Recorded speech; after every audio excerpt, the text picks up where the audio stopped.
Hello everyone. आज हम बात करेंगे weed management under organic mode of production, यानी कि जो ऑर्गेनिक फार्मिंग है उसमें हम वीड्स का मैनेजमेंट या फिर खरपतवार का प्रबंधन किस प्रकार से करते हैं, उसके लिए हम कौन कौन से मेथड्स को इस्तेमाल करते हैं, आज हम उनकी स्टडी करेंगे। सबसे पहले हम कुछ इंट्रोडक्शन देख लेते हैं कि हमें वीड्स को कंट्रोल करना क्यों ज़रूरी है। क्योंकि अगर हमारे फील्ड में खरपतवार की संख्या ज़्यादा हुई या खरपतवार जो है वो ग्रो हुए, तो ये हमारी जो मेन क्रॉप है जिसे हमने यील्ड प्राप्त करने के लिए या प्रोडक्शन के लिए हमने ग्रो किया है, उसके साथ ये कंपटीशन करेंगे। ये कंपटीशन स्पेस के लिए हो सकता है, वाटर के लिए हो सकता है, सनलाइट, न्यूट्रिएंट्स एक्सेट्रा जो भी एलिमेंट्स हैं उनके लिए ये कंपटीशन हो सकता है।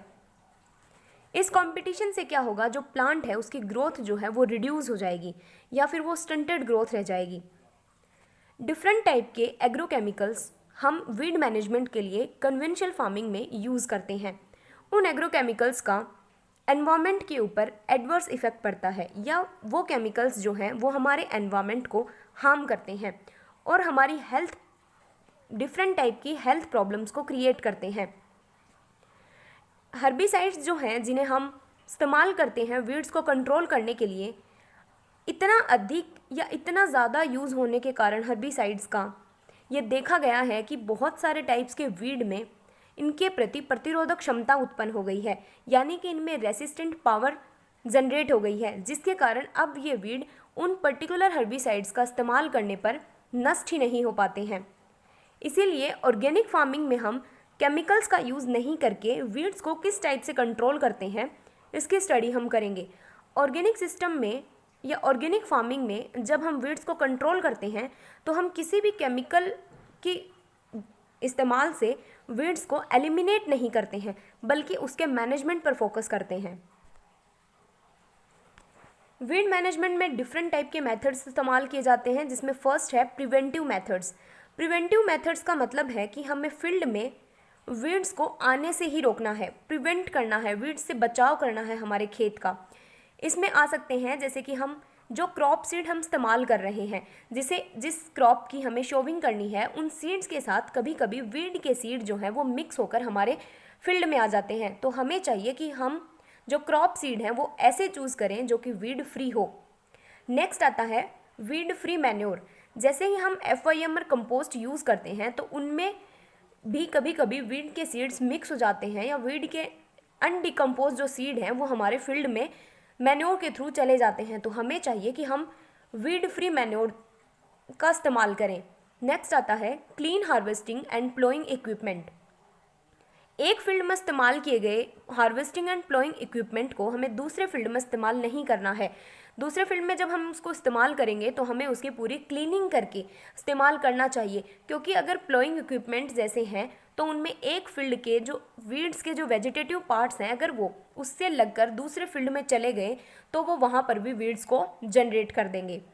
नेक्स्ट मेथड आता है cultural method of weed management. Cultural method में smother crop, cover crop, crop rotation, optimum plant density and line sowing and drip irrigation, ये सारे मेथड्स को कंसीडर किया जाता है। स्मूदर क्रॉप्स क्या होती हैं? ऐसी क्रॉप जो कि अपने आसपास खड़े अपने जैसे बिना दिखने वाले पौधे की या फिर वीड्स वगैरह की ग्रोथ को सप्रेस कर देती हैं। ऐसे क्रॉप्स को हम बोलते हैं स्मूदर क्रॉप्स। नेक्स्ट आती हैं कवर क्रॉप। ऐसी क्रॉप्स जो कि हमारी सोइल को कवर कर लेती हैं, जिससे कि जो वीड के सीड होते हैं उनको सनलाइट वगैरह ना मिलने पर ये ग्रो नहीं कर पाते या फिर इनके सीड्स जो हैं वो जर्मिनेट नहीं कर पाते। नेक्स्ट आता है crop rotation. Crop rotation means एक ही खेत पर अलग अलग फसलों की या फसलों को फेर बदल करके बोने की जो प्रोसेस है उसे ही हम बोलते हैं क्रॉप रोटेशन, जिससे जो हमारे वीड के लिए जो भी ऑप्टिमम एनवायरनमेंट है वो चेंज हो जाता है। नेक्स्ट आते हैं मैकेनिकल मेथड्स। मैकेनिकल मेथड्स में इंक्लूड किया जाता है जैसे कि tillage, stale seed bed, hand weeding, hoeing, mowing, mulching and burning. Next method आता है बायो कंट्रोल या बायो एजेंट्स का यूज़ करके वीड्स को कंट्रोल करना। एंड लास्ट में आता है इंटीग्रेटेड वीड मैनेजमेंट। फर्स्ट हम देखते हैं फिजिकल या फिर mechanical weed control. Physical weed control का मतलब है कि हम एक मेन पावर या फिर एनिमल पावर या फिर मैकेनिकल पावर के थ्रू हम वीड को किल करें या फिर सोइल से उसको पुल कर लें, सोइल से उसको खींच कर बाहर निकालने की जो प्रोसेस है उसे ही हम बोलते हैं physical weed control. Physical weed control एक बेस्ट मेथड है वीड कंट्रोल का, लेकिन ये ज़्यादा टाइम कंज्यूमिंग है। इस मेथड से वीड्स को कंट्रोल करने में ज़्यादा टाइम लग जाता है एंड लेबर इंटेंसिव है, इसलिए ये फार्मर की जो प्रोडक्शन कॉस्ट है उसको इंक्रीज कर देता है, लेकिन ये एक मोस्ट इफ़ेक्टिव मेथड है। फिजिकल मेथड जो है उसका मेन जो एम है वो होता है कि डायरेक्टली रिमूव करना वीड प्लांट्स को, ताकि जो कंपटीशन है क्रॉप प्लांट और वीड के बीच में उसे कम किया जा सके। नेक्स्ट हम आते हैं कल्चरल या फिर एग्रोनॉमिक मैनेजमेंट प्रैक्टिसेस। फर्स्ट आता है क्रॉप रोटेशन। जैसा कि हमने पहले बात की, एक सेम पीस ऑफ लैंड पर क्रॉप्स को फेर बदल कर बोना या अदल बदल कर बोना ही क्रॉप रोटेशन कहलाता है, जिससे कि जो एनवायरमेंटिंग कंडीशन है वो समाप्त हो जाती हैं वीड्स की ग्रोथ के लिए एंड जो होस्ट हैं वो समाप्त हो जाते हैं। नेक्स्ट आता है इंटरक्रॉपिंग करना, जैसे कि मेन क्रॉप के साथ साथ हम एक स्मोथर क्रॉप भी साथ में बो दें ताकि वो वीड्स की ग्रोथ को सप्रेस कर दे। नेक्स्ट आता है मल्चिंग। मल्चिंग जो है वो सोइल की सरफेस के ऊपर जब हम मल्च को बिछा देते हैं, उसकी एक लेयर को बिछा देते हैं, तो जो सीड्स हैं, जो वीड के सीड्स हैं वो जर्मिनेट नहीं हो पाते क्योंकि उनको सनलाइट प्रॉपर नहीं मिल पाती है या फिर हाई टेम्परेचर के कारण वो उनकी डेथ हो जाती है उनकी सीडलिंग्स की। जनरली दो टाइप्स के मल्च ऑर्गेनिक फार्मिंग में यूज़ किए जाते हैं। फर्स्ट आता है लिविंग मल्च एंड सेकंड आता है ऑर्गेनिक मल्च। लिविंग मल्च का मतलब है ऐसी प्लांट स्पीसीज को ग्रो करना सोइल की सरफेस के ऊपर जो कि डेंस लेयर में प्रेजेंट हो। और ऑर्गेनिक मल्च का मतलब है जैसे कि डिफरेंट टाइप के ऑर्गेनिक प्रोडक्ट्स जो होते हैं या ऑर्गेनिक जो प्रोडक्शन से हमें मिलते हैं, जैसे कि स्ट्रो हो गया, बार्क हो गया, कंपोस्टेड मटेरियल हो गया, उसकी लेयर बना देना सोइल की सरफेस के ऊपर। नेक्स्ट आता है biological method. Biological method include करता है किसी भी लिविंग ऑर्गेनिज्म जैसे कि इंसेक्ट वगैरह हो सकते हैं, उनके यूज़ के द्वारा हमें वीड्स को कंट्रोल करने की प्रोसेस को हम बोलते हैं बायोलॉजिकल मेथड। किसी भी जैसे कि पार्थेनियम या फिर जिसे कांग्रेस ग्रास के नाम से जाना जाता है, उसका हम जो कंट्रोल है वो जाइगोग्रामा बाइकोलोराटा से उसका बायोलॉजिकल कंट्रोल करते हैं। किसी भी बायो एजेंट को फील्ड में यूज़ करने के लिए उसमें कुछ क्वालिटीज़ होनी चाहिए। वो क्वालिटीज़ हो सकती हैं जैसे कि ये सिर्फ होस्ट प्लांट को ही खाने वाला होना चाहिए। ऐसा नहीं होना चाहिए कि हम जिस क्रॉप को फील्ड में उगा रहे हैं या जिसको ग्रो कर रहे हैं ये उसके ऊपर भी अटैक करने लग जाए। तो ये सिर्फ होस्ट स्पेसिफिक होना चाहिए, ये प्रीडेटर और पैरासाइट से फ्री होना चाहिए। It must be readily adopt to environmental conditions, क्योंकि डिफरेंट प्लेस की डिफरेंट एनवायरमेंटिंग कंडीशंस होती हैं। तो ऐसा होना चाहिए बायो एजेंट जिसे हम ऑलमोस्ट हर टाइप की एनवायरमेंटिंग कंडीशन में वो सूट कर सके या वो सूटेबली अपने आप को ग्रो कर सके। जो बायोलॉजिकल मेथड में हम जिस बायो एजेंट को यूज़ करते हैं या तो वो उस वीड को किल कर देगा या फिर उसके रिप्रोडक्शन में डायरेक्टली या इनडायरेक्टली रूप से उसके रिप्रोडक्शन को प्रिवेंट कर देगा, जिससे कि उसका आगे मल्टीप्लिकेशन होना संभव नहीं हो पाएगा।